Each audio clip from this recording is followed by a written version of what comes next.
Have you ever felt stuck in a cycle of frustration? Wonder why life seems to work against you?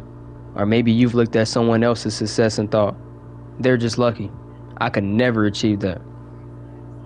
Well, today, we're going to talk about something that could change your perspective entirely on all of that. It's a question that defines your actions, your mindset, and ultimately your life. Are you the victim of your story? Or are you the victor of your story? You know, by the end of this video, you should be able to fully understand the difference between these two mindsets and how to shift from being the victim to the victor of your life. You know, first, we're going to start off with the victim mindset. This mindset whispers, life happens to me. It thrives on blame, excuses, and powerlessness. You didn't get the promotion, it's because your boss plays favorites. You're struggling financially, it's because the system is rigged. You're not pursuing your dreams, it's because you didn't have the same opportunities as anybody else. The victim mindset feeds on externalizing responsibility. It's like handing over the keys to your life and saying, here, someone else drive. I'm just along for the ride. But here's the harsh truth. You know, while playing a victim mindset, it make you feel safe, but ultimately it's just a trap. It keeps you stuck, feeling powerless, and bitter. The good news though, you don't have to stay there, you don't. Now let's talk about the victor mindset. This mindset says, life happens for me. It's not about pretending everything is perfect, it's about owning your story and taking control of your own narrative. Victors face the same challenges as victims, but the difference lies in their response. Instead of saying, why me? The victor asks, what can I learn from this? How can I grow? Didn't get the promotion? The victor might reflect, what skills can I improve on? What's my next move? Struggling financially, the victor might say, let me create a plan, learn new skills, and take small, consistent steps. Afraid of pursuing a dream? The victor acknowledges the fear and takes action anyway, no matter what. The victor mindset doesn't wait for permission or perfect conditions. It takes responsibility, knowing that while you can't control everything, you can control your attitude, effort, and your response. Now, how do you shift your mindset? How do you move from the victim to the victor? Now here go 3 practical steps that you can take. Number 1, own your story. Look at where you are in life and accept it, without any blame or excuses. You know, ask yourself, what choices have I made to get here? Ownership isn't about self-blame, it's about empowering yourself to change.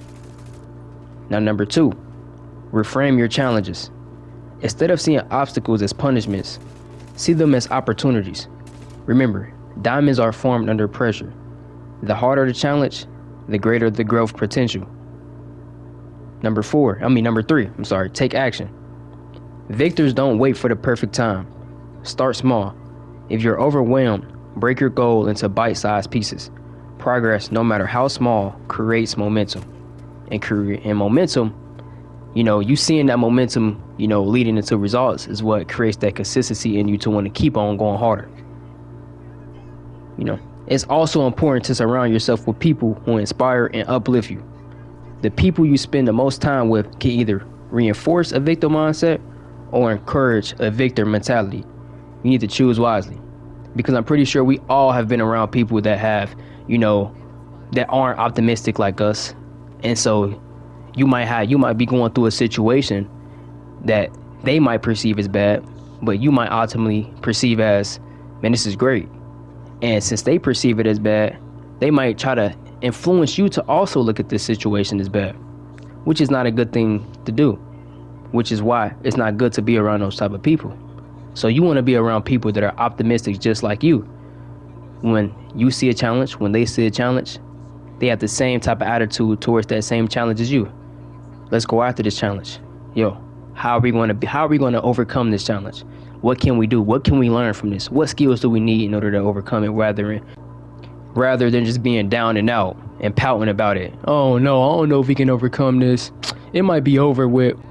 We might just have to go ahead and try something else. Like, man, if y'all don't cut that shit out, toughen up, man up. I mean, you know, woman up if you're a woman out there, y'all know what I mean. But yeah, It's good to be around people that's going to encourage you to go hard and, you know, fight your challenges head on rather than being scared and running away from them. Because all that's going to do is keep you in the same spot, keep you stuck, and not growing at all. You know, because here's the truth, man. Life isn't fair, and it never will be. But fairness isn't the point. What matters is how you respond to this. You have a choice every single day to see yourself as the victim or to step into the role of the victor. It's not about perfection. It's about persistence. So who are you going to be? Will you let life define you, or will you take charge and write your own story? If this resonated with you, let me know in the comments below. Are you ready to embrace the victim mindset? Or you gonna keep on being the little victim that you are? That's all I got for y'all today. Peace out. I love y'all. Hope y'all taking care of yourself. I hope y'all growing and developing every single day like you supposed to. Again, 1% every day is all you need to do. 1% every day. Peace out, y'all. Take care.